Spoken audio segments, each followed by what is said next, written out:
Assalamualaikum warahmatullahi wabarakatuh. Yang terhormat kepada Ibu dosen pengampu mata kuliah manajemen peserta didik, yang terhormat kepada Ibu Jumjum Nurbenti dan Ibu Romawati. Kami dari kelompok 6 akan menjelaskan mengenai pengaturan sistem tingkat dan sistem non-tingkat. Pertama-tama, perkenalkan anggota dari kelompok 6. Yang pertama yaitu Bagus Aji Tarsono, Bella Wahyu Rahmadani, Berliana Salsa Ardila, dan Edina Morita Larasati. Selanjutnya, saya di sini akan menjelaskan mengenai sistem tingkat. Pengertian dari sistem tingkat.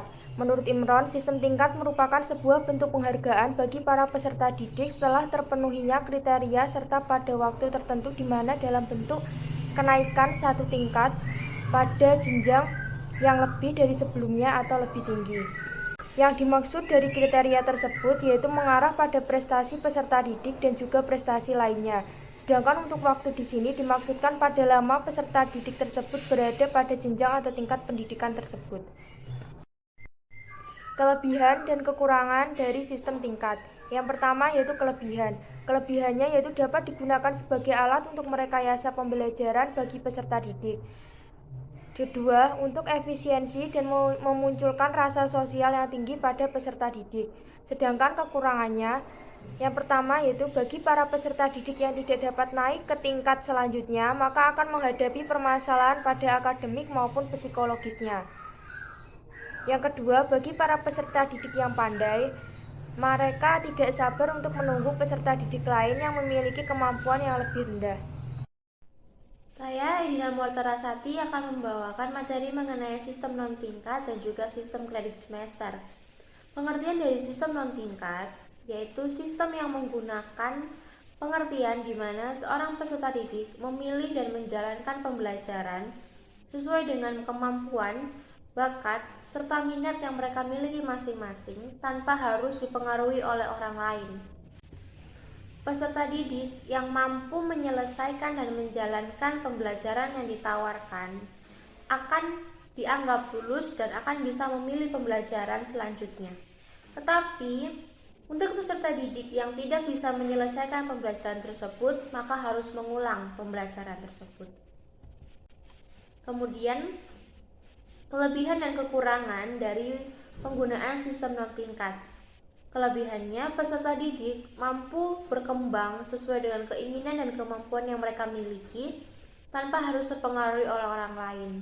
Yang kedua, peserta didik dapat mengambil program pembelajaran yang sesuai dengan keinginan, bakat, serta minat yang mereka miliki. Kekurangannya, sistem non-tingkat ini lebih condong pada pengajaran secara individual. Kemudian dalam pengadministrasiannya juga akan lebih rentan mengalami kesulitan. Yang selanjutnya adalah sistem kredit semester dalam kurikulum 2013. Menurut Ganda, pada tahun 2004, sistem kredit semester adalah suatu sistem atau pranata dalam konstelasi penyelenggaraan pendidikan dengan mempergunakan kredit untuk mengukur volume beban atau tanggungan dalam pembelajaran, volume beban kerja tenaga pengajar, dan juga volume beban penyelenggaraan program lembaga pendidikan. Sistem kredit semester atau SKS adalah suatu acuan pelaksanaan program pembelajaran yang dimana peserta didik dapat memilih dan menentukan beban belajar serta mata pelajaran di setiap semester yang peserta didik ikuti pada suatu lembaga pendidikan. Sistem kredit semester atau SKS adalah suatu acuan pelaksanaan program pembelajaran yang dimana peserta didik dapat memilih dan menentukan beban belajar serta mata pelajaran di setiap semester yang peserta didik ikuti pada suatu lembaga pendidikan. Landasan hukum yang digunakan dalam penyelenggaraan proses SKS atau sistem kredit semester yang pertama adalah Undang-Undang Nomor 20 Tahun 2003 mengenai Sistem Pendidikan Nasional. Yang kedua, Peraturan Pemerintah Nomor 19 Tahun 2005 tentang Standar Nasional Pendidikan dalam Pasal 11.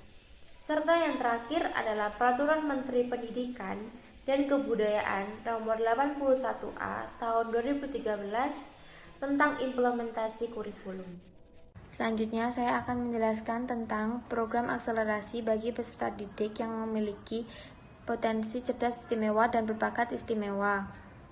Kebijakan program akselerasi adalah sebuah kebijakan yang digulirkan oleh pemerintah dalam rangka untuk memfasilitasi anak cerdas dan istimewa. Program akselerasi memberikan kesempatan bagi anak-anak yang berbakat dengan percepatan waktu belajar.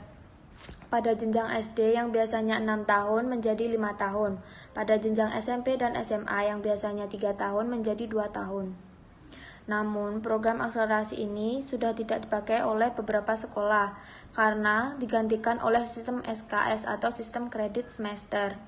Meskipun demikian, ada beberapa sekolah yang masih memiliki siswa dengan kecerdasan di atas rata-rata. Selanjutnya adalah hambatan-hambatan yang dihadapi dalam penyelenggaraan program akselerasi, yaitu pertama, jumlah sarana dan prasarana. Yang kedua, waktu pembelajaran yang singkat. 3. Jumlah dana yang terbatas. 4. Siswa yang merasa mudah jenuh. 5. Siswa sulit konsentrasi. Keenam, terkadang ada materi yang sulit dipahami karena guru terlalu cepat menerangkan. Yang terakhir, yaitu banyaknya tugas yang diberikan menuntut siswa harus tetap belajar atau terus belajar. Sekian presentasi dari kelompok kami, kurang lebihnya mohon maaf. Wassalamualaikum warahmatullahi wabarakatuh.